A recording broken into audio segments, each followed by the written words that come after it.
बिस्मिल्लाहिर्रहमानिर्रहीम, अस्सलाम वालेकुम व्यूअर्स। प्रोग्राम में खुश आमदीद। मैं हूं हैदर हयात खान। 8 फरवरी को मुल्क में इंतखाबात हैं, लेकिन पाकिस्तान तहरीक इंसाफ की मुश्किलात जो हैं वो बदस्तूर बढ़ती चली जा रही हैं। पहले इंतखाबी निशान का मामला और अब ये कागजात नामजदगी के हवाले से जो मामला हैं, स्क्रूटनी पे जो उम्मीदवार जा रहे हैं, उनके तजवीज़ और तायीद करंदगान जो हैं वो गिरफ्तार हो रहे हैं। तो ऐसे माहौल में इलेक्शंस कैसे होंगे, कौन उनकी क्रेडिबिलिटी को एक्सेप्ट करेगा?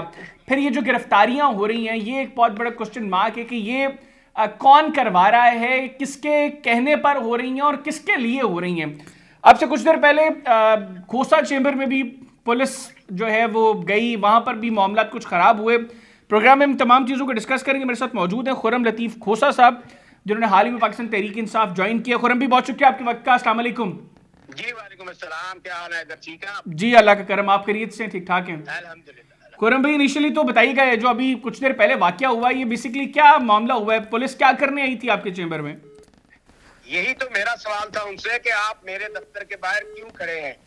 मैंने उनको ऑफर की कि आप थक जाएंगे, मैं आपको कुर्सियां दे देता हूं, आपको खाना खिलाता हूं, आपको चाय पिलाता हूं, लेकिन आप ये तो बयान कीजिए कि आप मेरे दफ्तर के बाहर क्यों खड़े हैं। मैं वकील हूं, मेरे पास मुख्तलिफ मुकदमात के जो है वो फाइलें मौजूद हैं, दुश्मनियों वाले लोग आते हैं और उनकी जो है कई मामलात होते हैं, तो आप मेरे दफ्तर के बाहर मेरे बिजनेस को ऑब्स्ट्रक्ट नहीं कर सकते हैं।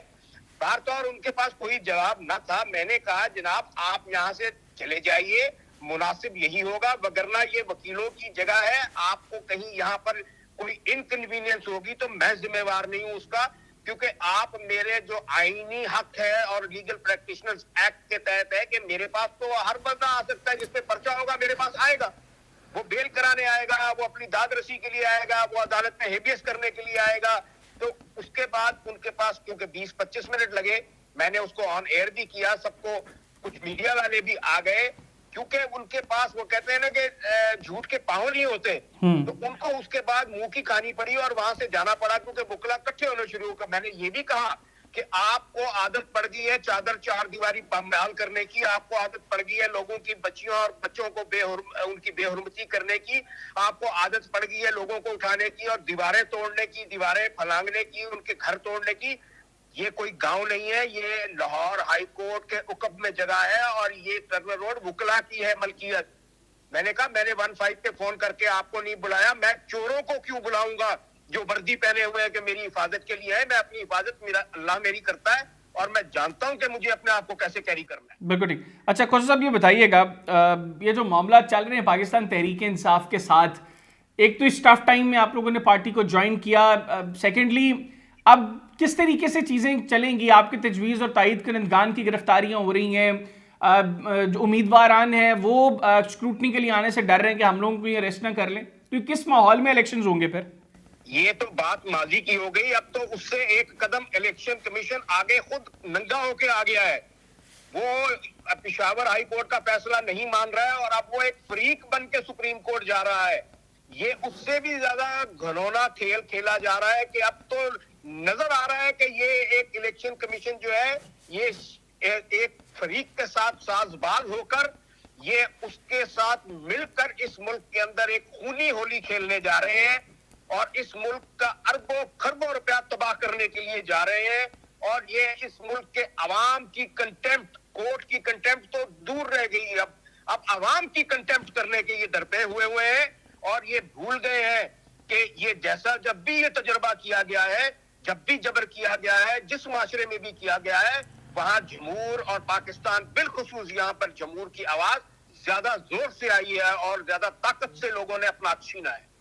अच्छा खोसा साहब, ये भी बताइएगा, सोफार खान साहब के इलेक्शंस लड़ने के हवाले से मामला क्लियर नहीं है। NA 1-2 का स्टेटस क्या होगा इन केस इमरान खान साहब इलेक्शन कंटेस्ट नहीं कर पाते? तो लतीफ खोसा साहब इलेक्शन कंटेस्ट करेंगे वहां से, और NA 1-7 की क्या पोजीशन होगी?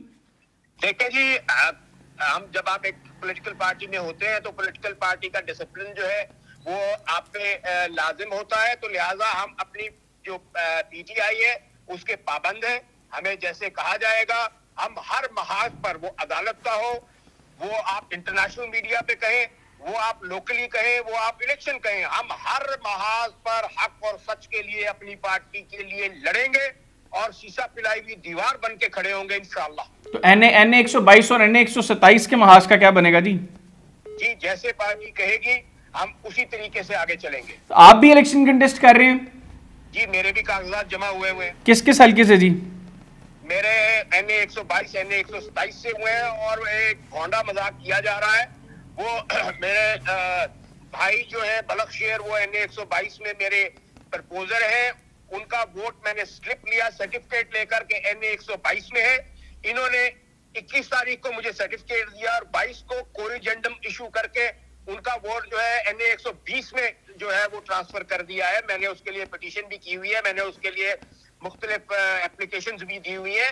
तो ये इस हद तक खायफ है इमरान खान से, इस हद तक डरे हुए हैं बल्ले से कि ये यार हर बार ये जैसे किसी की जान निकल रही होती है ना, और वो मर रहा होता है और वो डिफेंस में होता है कि मुझे मौत नहीं आ रही, लेकिन वो उस तकलीफ में होता है कि उसकी रूह निकल रही है। इनका अब ये हाल है इस वक्त। अच्छा कोई साहब, आपकी वाइफ को भी अरेस्ट किया गया, जिस वक्त उनको हिरासत में लिया गया उनको कुछ कन्वे किया है क्यों मैसेज के पार्टी छोड़ दी, ऐसी कोई मामला? देखें जी, जिस वक्त ये तसलसल है, ये तसलसल ऐसे है।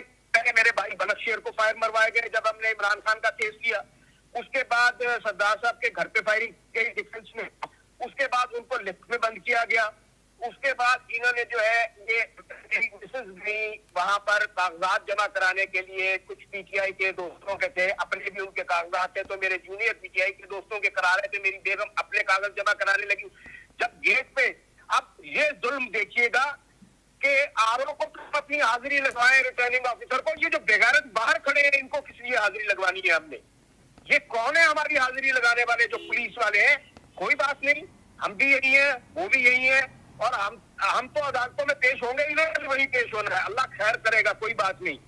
तो वहां पर जब उन्होंने लिखवाया मेरी मिसेज का नाम, तो इन्होंने लेडी पुलिस बुला ली और उनको और जूनियर को अरेस्ट करके, वो अजीम नाम है उसका, और लेकिन वो बदबख्त अजीम खुद नहीं है, उसका नाम ही सिर्फ अजीम है एसएचओ का, जिसने वो अपना ये गार्डन टाउन थाने में उनको ले गए पहले, वहां से फिर 5 थाने फिरवाए, जैसे कि जो बस्ता दे के मुलजिम होते हैं उनको फिराया जाता है। हम इसको एक तमगा समझते हैं कि क्योंकि हम जमहूरियत के साथ कर रहे हैं, आइन के साथ कर रहे हैं, तो हमें ये कोई खौफ नहीं है। और मेरी बेगम ने उनको कहा उस वक्त कि हमें इस चीज से कोई फर्क नहीं पड़ेगा तुम्हारे होशी हथकंडों से। बात और रात को जाकर जब मैंने वहां पर उनसे कहा कि भाई ये किस तरह आप क्यों कर रहे हो, मैं अदालत का दरवाजा खटकाऊंगा और मैं कानून के जरिए तुम्हें जो है कटहरे में लेके आऊंगा, तो तब उन्होंने मेरी मिसेज को और मेरे जूनियर को छोड़ दिया। लेकिन उसके बाद भी इनको शर्म नहीं आई। ये जो बाद का वाकया हमारे दफ्तर के बाद का है, वो उसके बाद हुआ है। तो ये इन्होंने एक मजाक बना लिया है रियासत पाकिस्तान को, जो रियासत पुलिस बन चुकी है, और वो जो शरीफ नहीं है, जो अपने आप को शरीफ कहते हैं, वो समझते हैं कि ये अवाम उनकी लौंडी है। ये उनकी लौंडी नहीं है, ना कभी उनकी लौंडी थी। ये गयूर अवाम है, ये पाकिस्तान के बहादुर अवाम है। मैं अपने पाकिस्तान के जो 22 करोड़ अवाम को सल्यूट करता हूँ कि वो अपने लीडर इमरान खान के साथ खड़े हैं, डिस्पाइट द फैक्ट कि दीवारें पालन की गई, औरतों को जो है बेहुरमत की गई, बच्चों को जो है तजलील की गई, बूढ़ों को जो है तक नहीं छोड़ा गया। अब सबसे ज्यादा नॉमिनेशन पीटीआई के ही आए हैं, और इससे इनको सोच लेना चाहिए कि जब ये आवाम बाहर निकलेगी। मैंने पुलिस वाले को भी कहा, ये जो मेरे दफ्तर के बाहर आया था, तो तुम्हारे घर में भी बहनें बेटियां हैं, ये सोच लो कि अगर ये आवाम निकल पड़े तो तुम्हें कोई नहीं बचाने वाला होगा। अच्छा कोई साहब, आखिर में ये बताइएगा कि मौलाना फजलुर रहमान साहब कह रहे हैं कि ये जो पाकिस्तान तहरीक इंसाफ के जो कैंडिडेट्स हैं उनके साथ ये जो कागजात नामजदगी जमा करवाते वक्त जो कुछ हुआ और अब जो कुछ हो रहा है, ये बेसिकली पीटीआई की पॉपुलैरिटी में इजाफा इससे करवाया जा रहा है ताकि पीटीआई को दोबारा मुल्क पर मुसल्लत किया जा सके। ये उनके जहन की इख्तरा हो सकती है। पूछिए उन लोगों से जिनके खानवादे इस कर्ब से, इस तकलीफ से गुजर रहे हैं। पूछिए उन माओ बहनों बेटियों से जेलों में बंद हैं। पूछिए उन बच्चों से जिनको ये नहीं पता कि उनके बाप को कहाँ उठा के ले गए। बलूचिस्तान वाले तो पहुंच गए ना मिसिंग पर्सन के लिए इस्लामाबाद। पंजाब में ही कहा जाता था कि नहीं मिसिंग पर्सन कहाँ है, अब पंजाब वालों को भी पता लग गया है कि इस मुल्क में कौन अपनी मर्जी की कंट्रोल डेमोक्रेसी लाने के लिए इस मुल्क के अवाम से खूनी होली खेलता है। बिल्कुल ठीक हो गया, बहुत शुक्रिया खुर्रम लतीफ़ खोसा साहब, आपने प्रोग्राम के लिए खुसूसी तौर पर वक्त निकाला। नाज़रीन, पाकिस्तान तहरीक इंसाफ के रहनुमा खुर्रम लतीफ़ खोसा साहब हमारे साथ मौजूद थे, उनकी गुफ्तगू आपने सुनी।